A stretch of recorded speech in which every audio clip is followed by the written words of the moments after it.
اعوذ باللہ من الشیطان الرجیم بسم اللہ الرحمن الرحیم قال رب لما حشرتنی اعمی وقد کنت بصیرا۔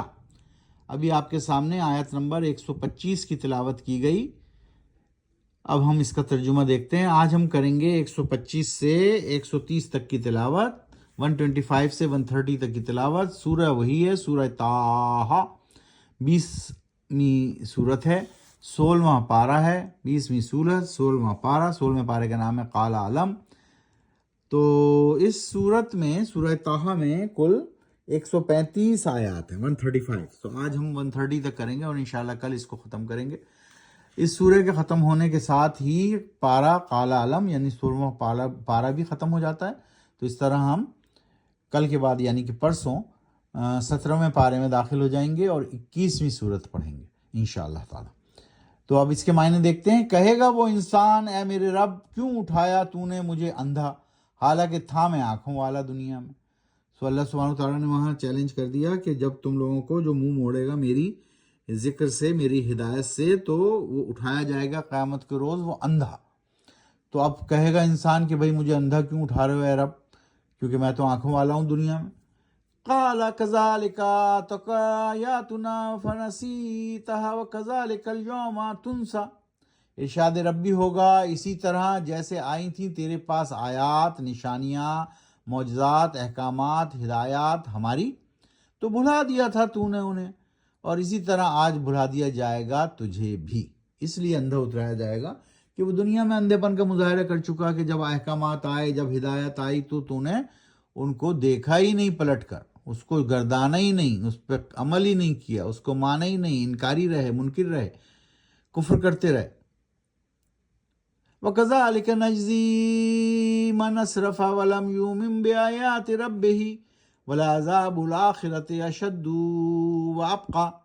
اور ایسی ہی جزا یا سزا دیتے ہیں ہم ہر اس شخص کو جو بڑھ جاتا ہے حد سے اور نہیں لاتا ایمان اپنے رب کی آیات پر، اور عذاب آخرت کا زیادہ سخت ہے اور ہمیشہ باقی رہنے والا ہے۔ اللہ سبحانہ وتعالیٰ نے صاف بتا دیا ادھر بھی کہ جو اللہ سبحانہ وتعالیٰ کی حد کی تجاوز کرتا ہے، حدود کو نہیں مانتا ہے، اللہ پر ایمان نہیں لاتا ہے، تو اس پر عذاب آئے گا آخرت میں۔ افلم یاد لہم کم اہلکنا قبلہم من القرون یمشون فی مساکنہم ان فی ذلک لآیات لأولی النہی۔ کیا پھر نہیں ملی ہدایت، رہنمائی اس بات سے انہیں کہ کتنی ہی ہلاک کی ہیں ہم نے ان سے پہلے قومیں کہ چل رہے ہیں وہ ان بستیوں میں، یقیناً اس میں نشانیاں ہیں، علامات ہیں عبرت کی اور سبق حاصل کرنے کی، بہت ان کے لیے جو لیتے ہیں کام عقل سے۔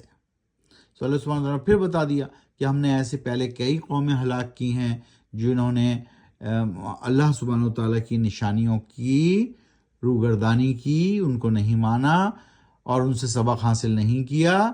تو ان لوگوں کے لیے نشانیاں ہیں جو لوگ عقل سے کام لیتے ہیں۔ وَلَوْلَا كَلِمَةٌ سَبَقَتْ مِنْ رَبِّكَ لَكَانَ لِزَامًا وَأَجَلٌ مُّسَمًّى۔ اور اگر نہ کر دی ہوتی ایک بات طے پہلے ہی تمہارے رب کی طرف سے، تو ضرور آ جاتا عذاب چمٹنے والا، جبکہ مقررہ وقت ہے فیصلے کا۔ تو بہت سے کافر منکر یہ سمجھتے ہیں کہ عذاب کوئی نہیں آنے والا، لیکن کیونکہ اللہ سبحانہ وتعالیٰ نے وقت مقرر کر دیا آخرت کا، اس لیے کوئی انٹرمیٹنٹ عذاب جو آتے ہیں وہ تو آتے ہیں، لیکن پوری طرح جو فیصلے کا وقت ہے وہ قیامت کا دن ہے، جس دن ہر انسان دوبارہ زندہ کر کے اٹھا لیا جائے گا اور اللہ کے روبرو حاضر کر دیا جائے گا اپنے نامہ اعمال کے ساتھ۔ فاصبر على ما يقولون وسبح بحمد ربك قبل طلوع الشمس وقبل غروبها ومن آناء الليل فسبح وأطراف النهار لعلك ترضى۔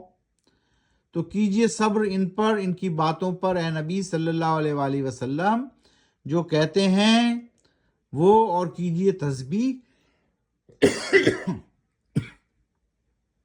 معاف کیجئے گا، اور کیجئے تسبیح اپنے رب کی، یعنی حمد کیجئے، تعریف کیجئے، شکر کیجئے اپنے اللہ سبحانہ وتعالیٰ کا سورج نکلنے سے پہلے اور اس کے غروب ہونے سے پہلے اور رات کے اوقات میں بھی، پھر تسبیح کیجئے اس کی دن کے کناروں پر بھی، تاکہ حاصل ہو تمہیں رضا اپنے رب کی.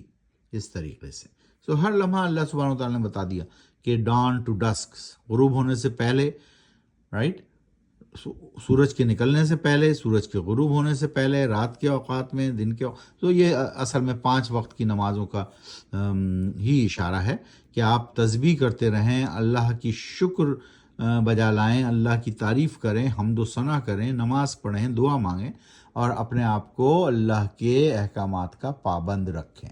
قرآن شریف کو سمجھ کر پڑھیے، آہستہ آہستہ پڑھیے اور قرآن و سنت کو اپنی زندگی میں نافذ کیجیے. یہی ضابطۂ اخلاق، ضابطۂ نجات اور دین و دنیا میں کامیابی کا ذریعہ ہے. صدق اللہ العظیم.